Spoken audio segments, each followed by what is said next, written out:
With one hand on their heart and the other reaching towards the sky, the Feast Conference Visayas 2024 was a sight to behold. More than 2,000 devotees, commonly known as feasters, came together to sing praises and share their passion for the Lord at the IC3 Convention Center in Cebu City on Sunday, December 8. This year's FeastCon theme, Let There Be Light, takes inspiration from the famous passage in the book of Genesis where God created light on the first day of creation. We are saying yes to God. Brother Bo Sanchez, the founder of the Feast and the Light of Jesus family, highlighted the relevance of this theme in today's world. There is a lot of darkness. We wanted to give people hope. We wanted to tell people, don't give up. You know, the moment you give up, then the darkness becomes permanent. But if you keep on keeping on and keep on standing up, then that's what's going to happen.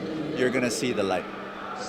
The event began with 𝗵𝘁𝗵𝗲, regional builder of the Feast Mega Manila, who warmly welcomed the feasters and shared his personal reflections on this year's theme. Oh wow, day one, God created light. But after 3 more days, He created the sun. Ano yung light? Saan galing yung light? Okay, let me explain.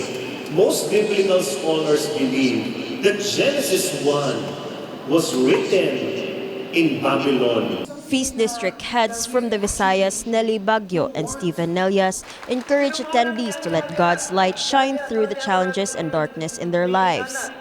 Friends, this is really a talk about overcoming both darkness and kind of deep sadness, because this is a talk about the light that prevails.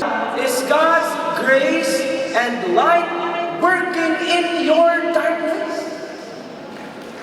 Ano pa ka nang ginupos dito? Dahil ginaupo ni Sultiana. Amen?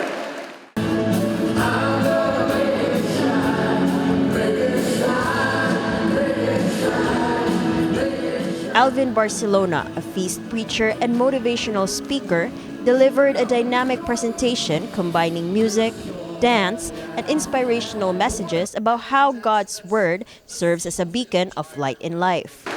Lalo na 365 times in the Bible sinasabi sa amin, do not be afraid. I am with you. These are words written, but these are words made flesh in our lives. So brothers and sisters, I can go on and on of how God's Word became. Both regular and first-time feasters shared with MyTV Cebu how the event was such an enriching experience.